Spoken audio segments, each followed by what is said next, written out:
Hey guys, my name is Ryan Puglisi and I'd like to be a new student orientation leader at Rutgers University in the summer of 2013.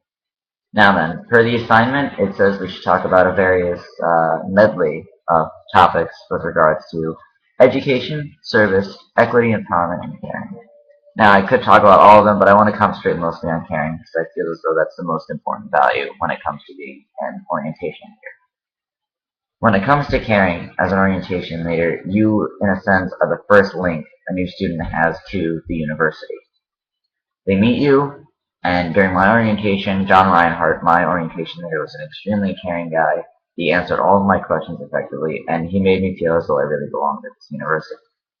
To me, I think that was a very strong start to my Rutgers career. No one beforehand had talked in depth with me, had answered all of my questions so efficiently, and made me feel like I belonged.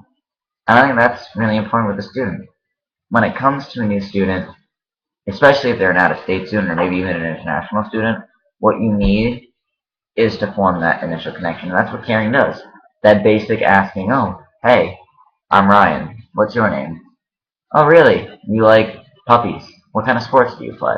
Just showing that basic human interest in another person can go a long way. It establishes you in the minds of your students, and it allows them to get a feel for what the university is going to be like. Now, I'm only a freshman. I've only been here 3 months, but Rutgers has been extremely caring and kind for me, and especially, considering the fact that it's tens of thousands of students, I'm not just some face in the crowd.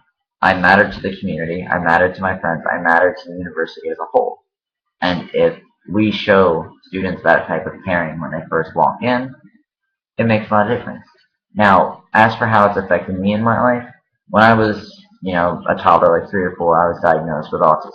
I am Asperger's syndrome. It's very mild, so I've learned to cope with it. But throughout my life, it was difficult making social bonds and making real friends. I didn't know why. All I knew was that I was different from everyone else. They didn't want to play with me. And when they'd go riding bikes, I would just sit at home and read a book and be upset. No one ever showed me that kind of compassion. And from that, I learned that caring is one of the greatest things that a person can offer another person. It's free, and it can mean the world to them. Having that little bond there makes them feel as though they're valued as a person, and that something they're doing right because someone cares about them, and that they can contribute somehow to society, and that someone won't judge them for who they are, and that they can be a friend or a colleague or a loved one. And so dealing with that suffering taught me that we need to be caring to others. It has to be done. And I think that's the best way an orientation leader can act. So thank you, and please consider me.